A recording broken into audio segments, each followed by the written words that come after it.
پیارے بچوں السلام علیکم۔ تاریخ آج 12 مئی ہے، جماعت 9 ہے اور مضمون ہمارا اردو ہے۔ تو اس کا آج موضوع جو ہے وہ ہم سوالات کر رہے ہیں ماحولیاتی آلودگی کے۔ تو اس کا سب سے ایک اہم سوال آج ہے، ایک مضمون لکھنا تھا ہمیں۔ تو مضمون کا نام ہے درخت کے فائدے۔ تو اس کا جواب یوں ہے، تو ہم نے درخت کے فائدے پہ ایک مضمون لکھا ہے، کمپوزیشن لکھا ہے۔ درخت قدرت کی عطا کردہ وہ عطیہ ہے، یعنی درخت جو ہے یہ اللہ تعالیٰ کی طرف سے ہمیں وہ دیا ہوا وہ چیز ہے جس سے ہمارا وجود ہے، یعنی اسی کی بدولت ہماری زندگی ممکن ہے۔ اگر درخت نہ ہوتے تو ہمارا زندہ رہنا مشکل ہوتا۔ درختوں کے بغیر ہماری زندگی جو تھی وہ بالکل ناممکن تھی۔ درختوں سے ہمیں بے شمار فائدے ملتے ہیں۔ تو اب ہمیں چونکہ درخت کے فائدے لکھنے ہیں تو اس سے ہمیں بے شمار فائدے ملتے ہیں درختوں سے، یعنی ہم وہ گن بھی نہیں سکتے، اتنے بے شمار فائدے ہمیں درختوں سے ملتے ہیں۔ درخت کسی بھی جگہ کی شان ہے۔ تو سب سے پہلے درخت جو ہے، جس جگہ زیادہ جتنے درخت ہوں اتنی وہ جگہ خوبصورت ہوتی ہے۔ درختوں سے ہم عمارتی لکڑی حاصل کرتے ہیں۔ سب سے پہلی بات ہے کہ درختوں سے جو ہم عمارتی لکڑی حاصل کرتے ہیں، یعنی عمارتی لکڑی جس سے ہم اپنے مکانات، اسکول وغیرہ بناتے ہیں۔ تو بہت ساری عمارات جو ہیں اس لکڑی سے ہم بنا سکتے ہیں۔ اس کے علاوہ درختوں کی لکڑی سے ہم گھریلو ساز و سامان جیسے میز، کرسیاں، بورڈ وغیرہ بھی بناتے ہیں۔ تو اس کے علاوہ دوسری بات ہے کہ اس درختوں کی لکڑی سے ہم گھریلو ساز و سامان جو ہے وہ ہم تیار کرتے ہیں، یعنی ہمیں کرسیاں ہوں یا بورڈ ہو یا میز وغیرہ، بہت ساری چیزیں ہیں جو ان درختوں کی لکڑی سے ہم بناتے ہیں۔ درختوں سے ہم ایندھن حاصل کرتے تھے۔ ایندھن ہو گیا وہ لکڑی جو ہم جلانے کے کام ہمارے آتی ہے۔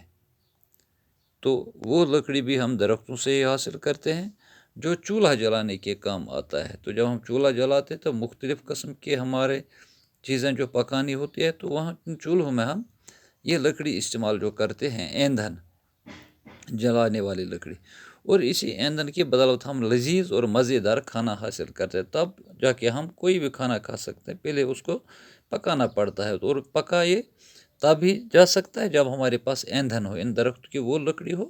جب ہم وہ اپنے چولہوں میں استعمال کرتے تب ہم مزیدار کھانا کھا سکتے ہیں۔ تو یہاں پہ ایک اور سطر، یہاں پہ ایک اور جملہ ہے، درختوں سے ہم بے شمار لذیذ میوے حاصل کرتے ہیں۔ تو میوے جو ہیں، بہت سارے قسم کے میوے بھی ہمیں انہی درختوں سے حاصل ہوتے ہیں۔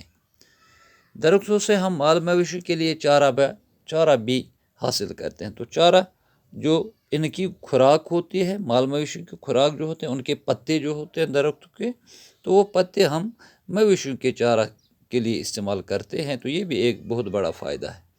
اس کے علاوہ درختوں سے ہم آکسیجن حاصل کرتے ہیں۔ تو آکسیجن جو انسانی زندگی کے لیے سب سے اہم چیز ہے، تو وہ بھی ہم ان درختوں کی بدولت حاصل کرتے ہیں، جس کی بدولت ہماری زندگی ممکن ہے۔ تب ہی ہماری زندگی ہے جب یہ آکسیجن ہمارے پاس ہے۔